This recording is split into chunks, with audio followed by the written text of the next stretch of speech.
What is going on, everybody? Today, guys, we are going to be taking a look at patch notes for Year 5, Season 3, Phase 2. You guys know they had a Phase 1, they had a Phase 2, but in these patch notes, we're actually going to find out about the new exotic and the new gear items that are coming. So not only are we going to kind of go over some of the changes that they made from Phase 1 to Phase 2, but we really want to focus on those gear items. Are they going to be good? Do we think they're going to be good?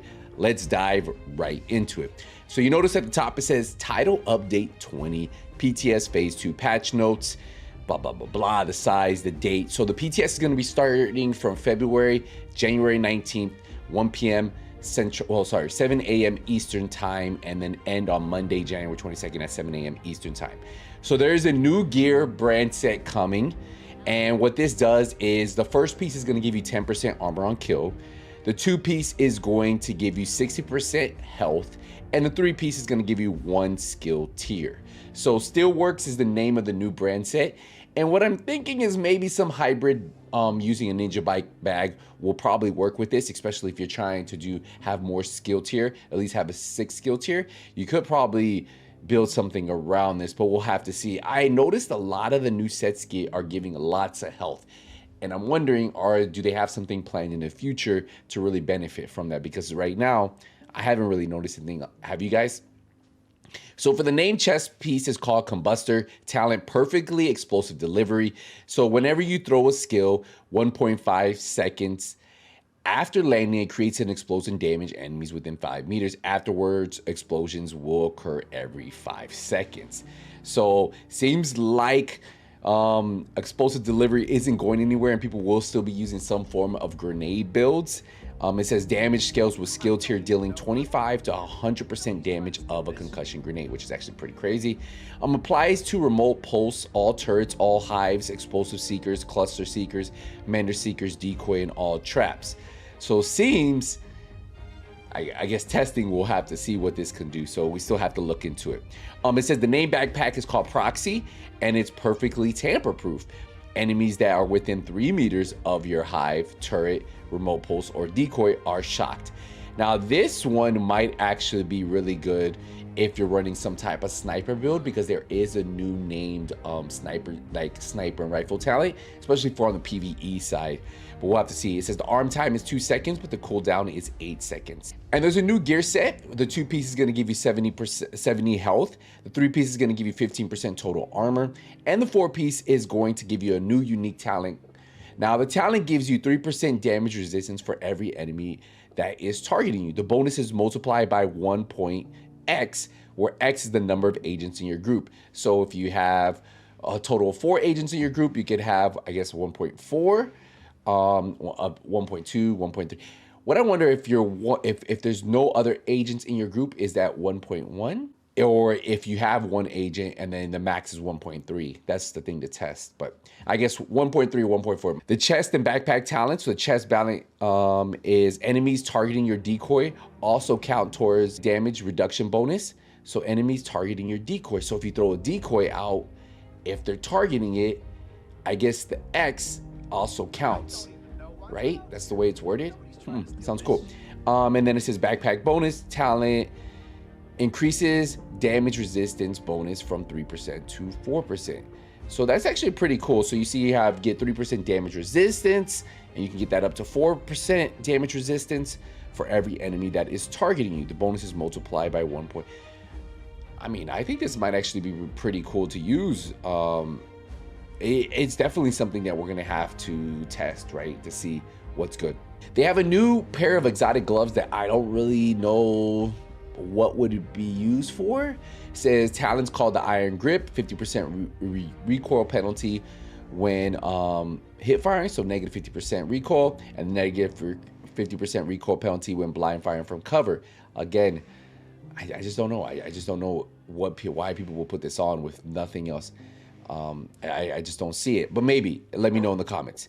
All right, so we go over to the exotic weapons. There's the new exotic weapon and talents. Vindicator is the new exotic rifle, and then it comes with Ortiz assault rifle interface. So it says, while scoped, the weapon will highlight a random body section of each enemy. The weapon deals plus 75% weapon damage to highlighted body sections, which is kind of cool.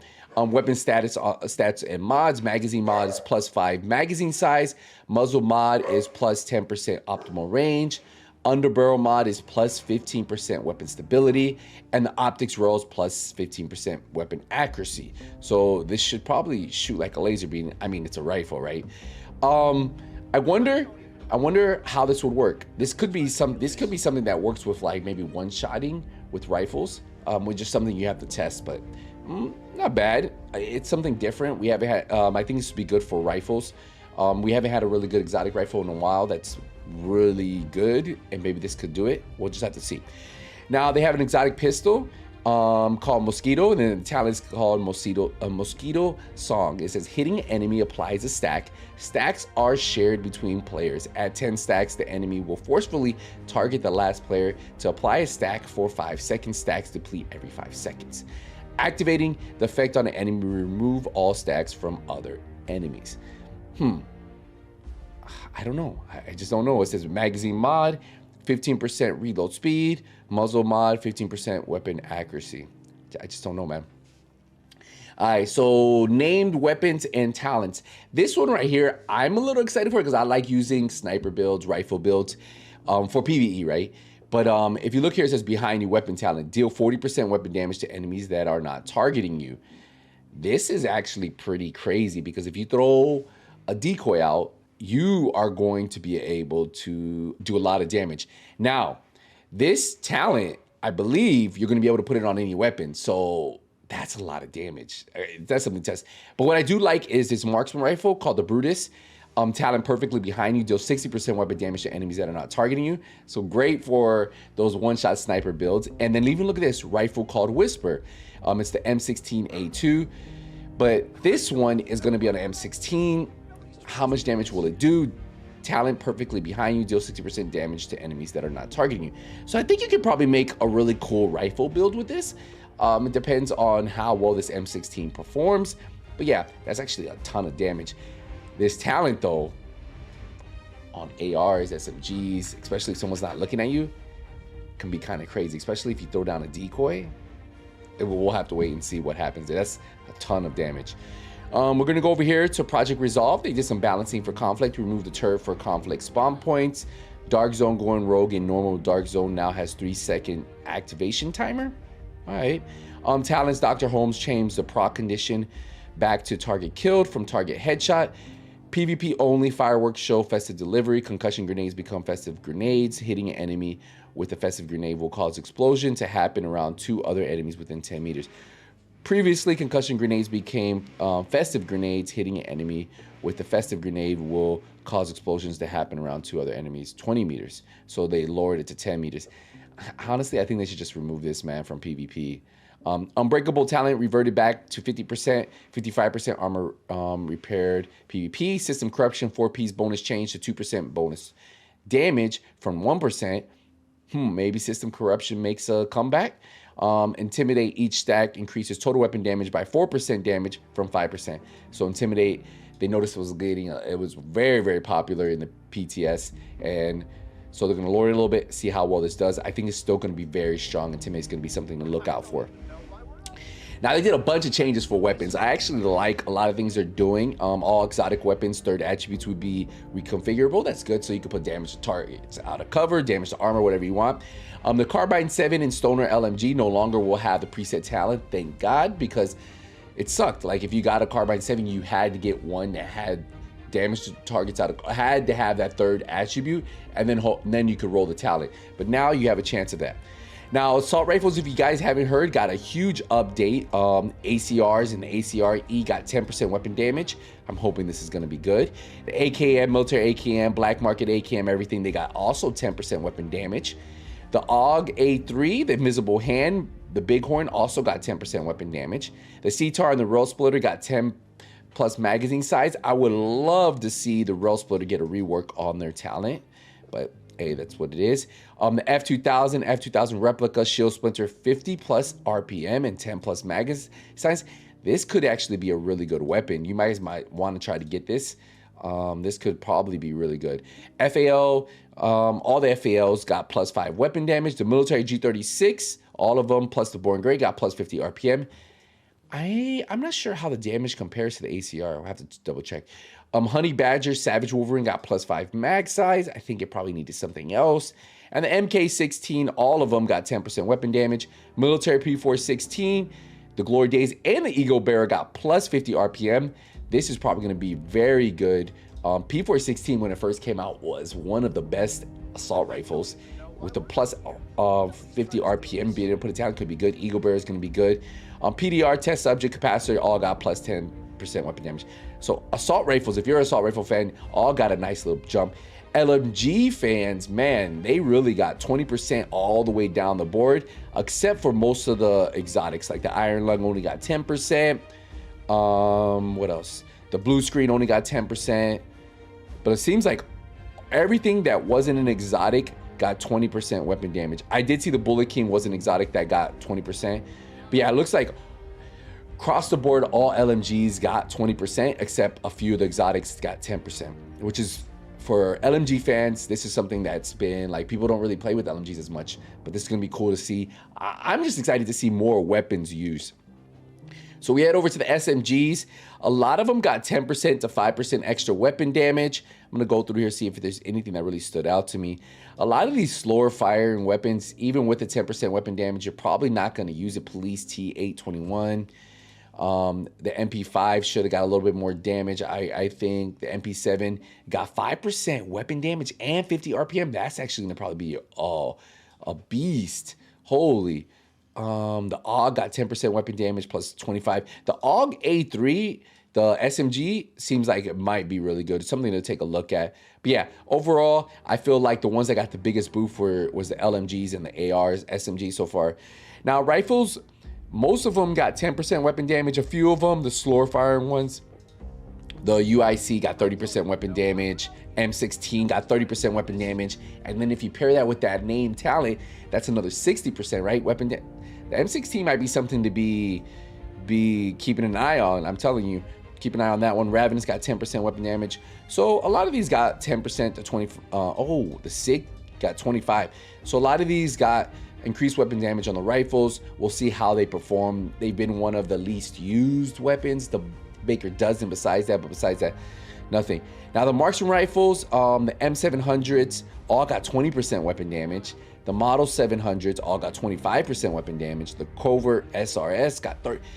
This is crazy. A lot of the marksman rifles are going to start hitting SR1, 30% weapon damage. The SVD, yeah, obviously, it was already on the lower end, but you could spam it. So it's going to be crazy to see how these marksman rifles perform with this much weapon damage being added. So I'm excited. I'm a big marksman rifle fan, especially on the PvE side. PvP, I don't snipe too much, but this is probably going to be an issue. Well, we'll see. Now, if you guys know, they did do a lot with the brand sets. If we look, we have the Out Summit. The two-piece got 30% skill duration versus 20%, 30% skill haste, and so on. The big ones I saw was the Electric got the 30% SMG damage over the 10%. So if you run a Ninja Bike backpack, I can see that. That's a huge amount of damage increase right there. So running a two-piece with the backpack could be something. Let's see what else we got. The Hana U3 piece got a 10%. So if you want to do like a hybrid, you can do 10% there. Just trying to see right here. 20% skill damage with Murakami 3-piece. We'll just go through these real quick, see if anything. I noticed a lot of health bonuses, like 511s give you 30% health. I wonder if it's going to be a big difference. This is kind of cool to see Badger Tough getting a little bit of love with the 50% armor on kill. The Brazos set, the 50% mag size might be something to keep an eye on, especially if you're doing a hybrid build. If you run a two-piece, and then now you're going to get with the Ninja Bike. So it's going to be cool to see that. The Gila Guard got the extra 1% armor regen, which is going to be very cool to see builds like that. The Golden Gear, I think this used to be 2% in the last PTS, but they dropped it to 1.5. That's going to be good to a two-piece. Plus, you have 10% armor there. So if you run a two-piece Golden, getting that extra armor with the Ninja, there's going to be some pretty cool builds to really keep an eye out for, to be honest. So yeah, some pretty cool ones right here. Let's go here. We have Cheska, 90% health. A lot of the health ones. Just double checking anything we see here. Weapon stability. But overall, some pretty cool. Oh, this 10% damage to health right here. But yeah, some pretty nice changes. They did say that there's Unchanged, Yao, Araldi, Providence, Sokolov got no changes. We're going to go through everything else. See, this is just talking about the tinkering, mobile tinkering. And what else? Expertise, no changes following PTS phase 1. It can be accessed from the mobile tinkering. So there's going to be a mobile tinkering that's going to allow you, the recalibration has been reworked, receiving streamlined flow, UI changes, the new name. So there's going to be a tinkering section where you can actually mess with your gear on the go, which is actually cool. And the expertise is added to that. Now, recalibration and optimization merge both functions into one tab tinkering, which I actually like. So no longer do you have to go back to the base to optimize, change stuff. You can just do it from your tinkering station. That's one of the coolest quality of life features that they did add here. Just check here. So yeah, it's just all talking about tinkering. All right, what are we going? Combat gear lock. When joining another player's session, the player joining now has 1 minute grace period before the combat gear locks apply. Gear locks no longer in effect in the shooting range. The player can now swap between concussion grenades and current specialization grenades while in combat.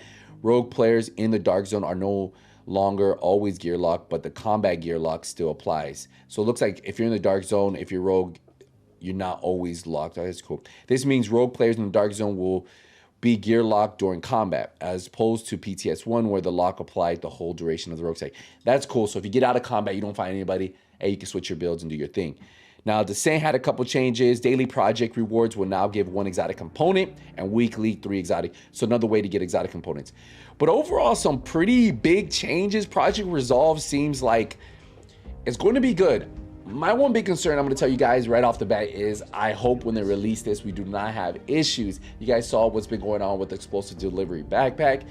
For me, Year 5, Season 3, Project Resolve, the new gear set, the new brand sets, just so much can go wrong. Hopefully it doesn't. But let me know in the comments what you guys think. So far, this is Patch Notes, and I'll probably dive into it a little bit, but I'll see you in the next one. Hey, nothing but goes out. Take it easy, everybody.